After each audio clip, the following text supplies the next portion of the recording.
Have you ever wondered why some people thrive during midlife and others feel stuck and overwhelmed? What's holding you back from becoming the person you deeply feel and truly feel you are? By the way, do you know that your brain is wired to help you grow, but only if you know how to use it? Let's move from a lost, adrift, and uncertain man to being purposeful, grounded, and confident. By the end of this video, you will have 2 actionable and very strong tools to start nurturing the mental patterns that you desire and to set the foundation for a lasting change. During the years working in the university, I've helped hundreds of people to find their confidence in themselves, their language, their style, and I've seen this fascinating transformation when this miracle happens and somebody opens up and flourishes. This is all possible and it's just here. Midlife identity crisis isn't something that you can fix with cosmetic changes. It definitely needs a deeper reflection and change. Yes, you can temporarily stay with the discomfort by adjusting small things, but in the long run, the same questions, problems, challenges will very likely resurface if you don't deal with them with more depth. But here's the good news. You can make midlife the best phase of your life. It's the perfect point for finding congruence, authenticity, and meet your deeper self. Or as Carl Gustav Jung famously said, the first 40 years of life are just preparation for becoming who you truly are.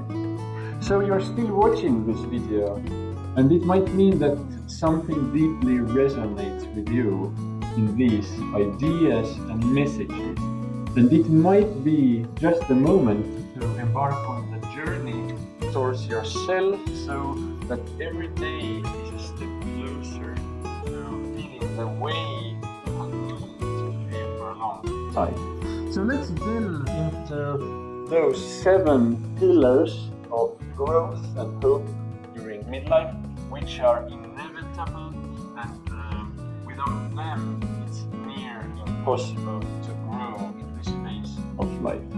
I consider using your brain intentionally as one of the most important skills in our life, and there is a very simple reason for this. Everything you experience, think, do is based on the brain activity, and the type and the essence of your brain activity therefore also defines the life quality that you have. And so having the ability to direct and change your, let's say, default brain activity is also the way to happiness and becoming more and more yourself. And to go deeper into this and understand this, it's best to understand the concept of neural pruning. Neural pruning is the brain's ability to keep up effectiveness. And basically, all those patterns and neural pathways which are not used frequently will be deleted. But everything what is reiterated and repeated will be reinforced. It means that even if you consciously know and think that some ways of thinking are negative or some behaviors are negative, if you repeat doing them, you're still reinforcing this type of neural activity.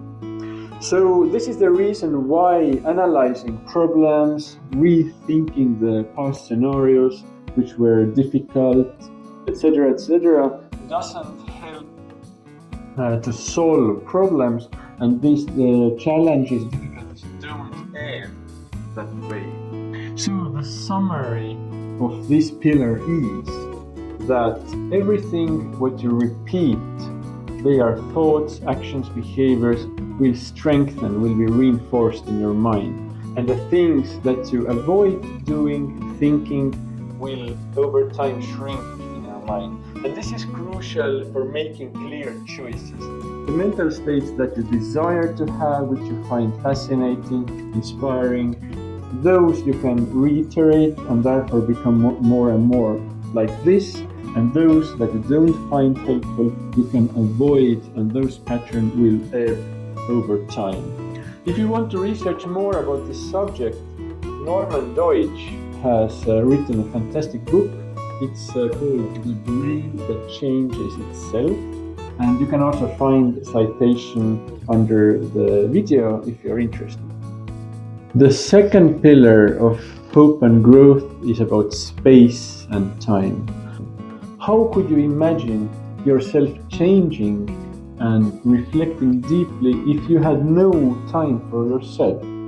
If you want to meet yourself, understand yourself, you firstly need really to be with yourself. If life is filled with duties, others' obligations, distractions, entertainment, etc., then it's never going to happen that you have a deep conversation with yourself. And actually, you could start already from just 10 to 15 minutes. And maybe you might ask yourself during this time that what kind of thoughts, patterns and behaviors would I like to nurture? And actually, taking time for yourself isn't a luxury, it's a must. It's something that lays the foundation for yourself to become the person you would like to become. And also, you as a giver to others, as a provider, you work much better if you are in a good connection with yourself. So actually, taking this time, creating the distance, which is so very much needed for yourself, is also very rewarding on a wider scale later. When you know the principle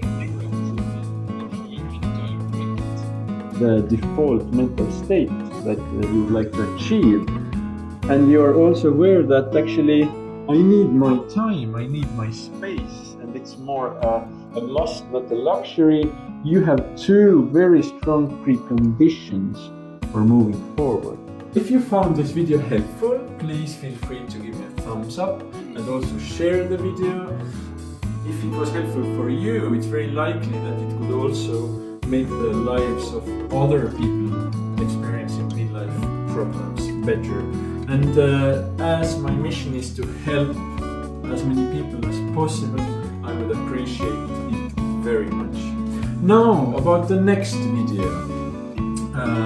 Definitely you will meet several barriers that are sort of challenges on the way towards congruence and yourself.